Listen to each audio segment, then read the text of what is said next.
CDC is also going to step in it on this one. Now, I'm taking two versions of this story. I'm sure you're all hearing, and you thought of me. I appreciate it. One is hysterical, makes no sense whatsoever, saying that the Center for Disease Control, if they have their way, the new proposal would be to make circumcision mandatory in all newborn males in the U.S., right? By doing this, they assert that the rate of new HIV infections would decrease. Now, you know that's nonsense, simply because HIV in the United States is very, very different. Most men in the U.S. are circumcised, hasn't made a whit of difference. In Africa and the United States differ in a very important way. That among gay men is where HIV is more rampant, and we have not seen any effect from circumcision. So this article is making me suspect that someone took the real story and is twisting it. Opponents say it's unnecessary mutilation of a child's genitals that provides no physical benefit, and they're not going to make it mandatory. But the official word here, the New York Times is carrying an article today that by the end of the year, there will be recommendations from public health experts that might tilt the needle a little more towards recommending that all baby boys be circumcised. Now, you know, in the United States, the American Academy of Pediatrics, their guideline does not endorse routine circumcision. The policy says, quote, it is not essential to the child's current well-being. Now, maybe they'll get pushed a little. Either way, no one's going to make it a law. It is acknowledged among experts, but, here's something. Well, I'll get to this in a second because I'm really going to tick some of you off, and I'm sorry. What can I say?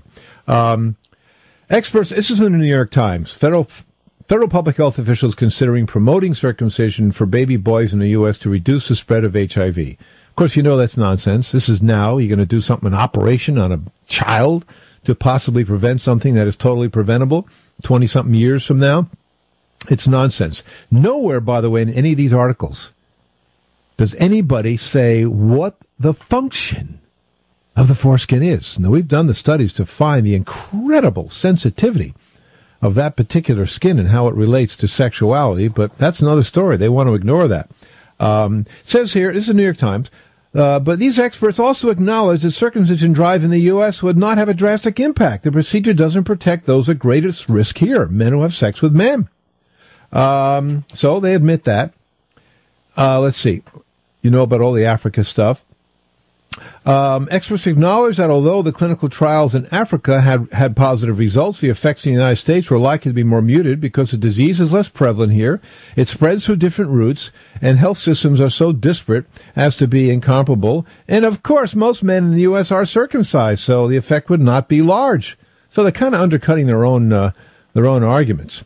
But here's the one that gets me.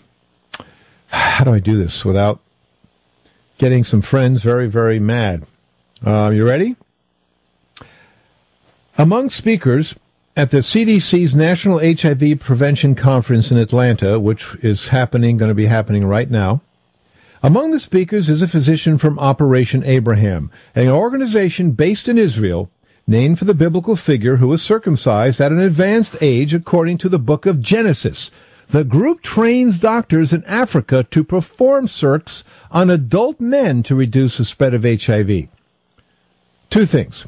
First, they had to stop the study because they found indeed that it didn't help at all in spreading HIV to women. So it doesn't seem even to be effective there. And the recommendation is men still have to wear condoms with every intercourse, where in Africa, men think if I get circed, I'm not going to need a condom. But the heavy recommendation is you do not stop using condoms. So then what is the point in Africa? But here's my point. Of what interest is it to Israelis of what the rest of the world does? Now, I can say this because I'm Jewish.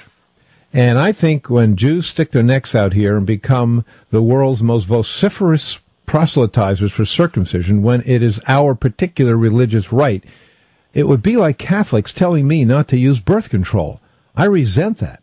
And when they try to inflict it into public policy, then you really get me, blowing smoke at my ears.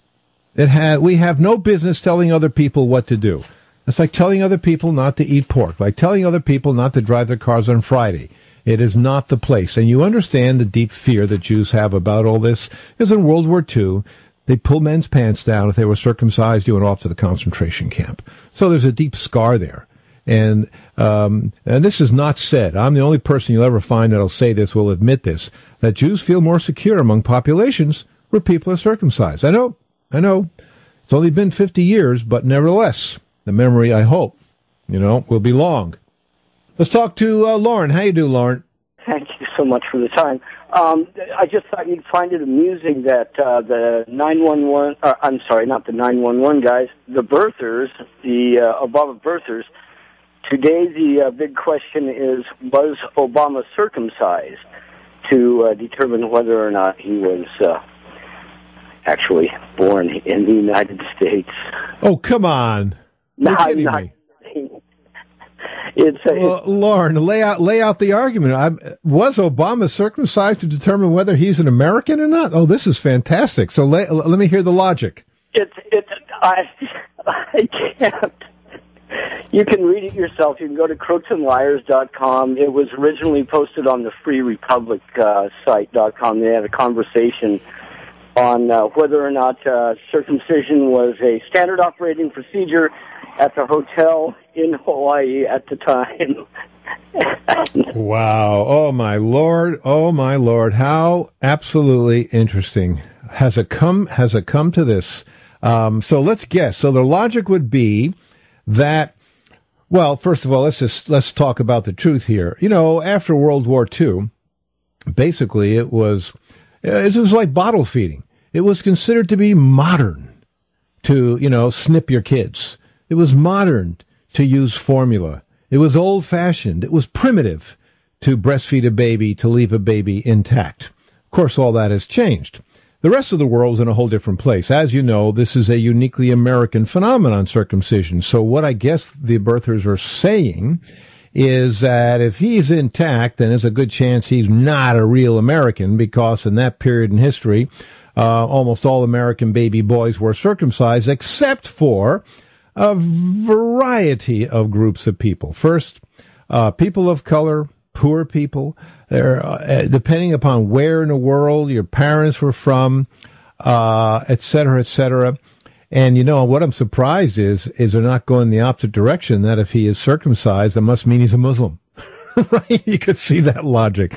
So completely and totally illogic. I'm embarrassed for my country that anybody would demand from a president of the United States to reveal that. And I'll after we get off the air, you betcha, I'll go there and check it out.